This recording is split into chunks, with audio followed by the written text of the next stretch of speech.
In our push for social and economic justice for the people of Kenya, we must also strongly oppose plans to sell off state-run parastatals and ensure these entities serve the public good rather than lining the pockets of individuals in government. With regard to electoral justice, we must return this country to the ideal that the government is beholden to the people, that it has no other source of power except the people. The people express their preferences through the ballot, and that the preferences made at the ballot must be respected. As I have said before, Kenya has become a laboratory for bad election practices that others borrow around the continent. An organized elite keen to protect narrow selfish interests has forged strategic alliances and captured strategic systems and institutions with the sole purpose of subverting the substance of elections. As a result, the majority is at the mercy of the minority with regard to free, fair, transparent, and credible elections. People wake up at dawn, stand in long queues to cast their ballots, but they end up with the results that indicate their votes were not counted and did not count. Economic and electoral justice must be seen to be intertwined. We must pursue them with the resolve, the courage, the sense of urgency, and the faith that they deserve, and we must do it now. Soon it will be too late. I'll finish those notes.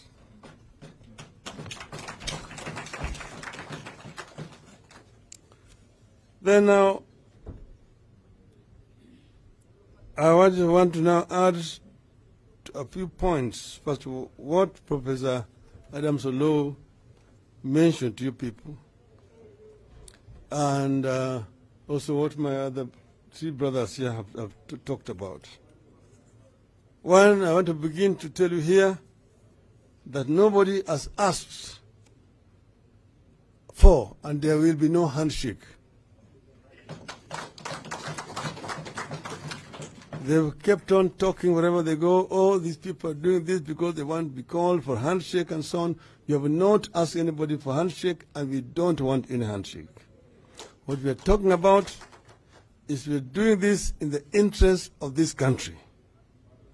In the last elections, we negotiated with Honorable Uhuru Kenyatta, and what we agreed on was put in a memorandum of understanding, which we made public on the day of the handshake. And that is what informed the decision to set up a task force which came up with the BBI. That was the basis of the handshake. We then, as the opposition, never had any position in government. We did not even appoint a CAS, not even a minister. So there's been a propaganda which has been spread by this team of Kenya Kwisha that we were responsible for the problems within Jubilee government. We never had a say in the Jubilee government. We never had anybody appointed even as a head of parastatal in the Jubilee government. Not even a permanent secretary in the Jubilee government. We have never had. They are the ones who are in government, the ones who are living there, earning a salary, having protection of security, and so on, and yet they come out to the government and saying that the government had failed.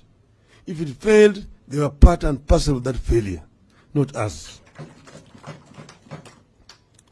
Now, those who have spoken before have given you historical background to political development in our country from independence to where we are. We had a multi-party system at independence. We had KANU and KADU and APP.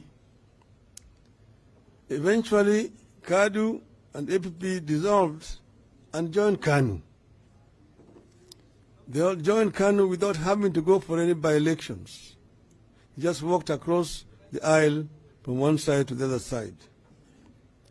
But later on, when there was now internal contradictions within KANU, then they came up with a constitutional amendment that required that if you left the party that sponsored you into parliament and you resign from that party, then you have to go back for a by-election, a re-election, to seek the mandate.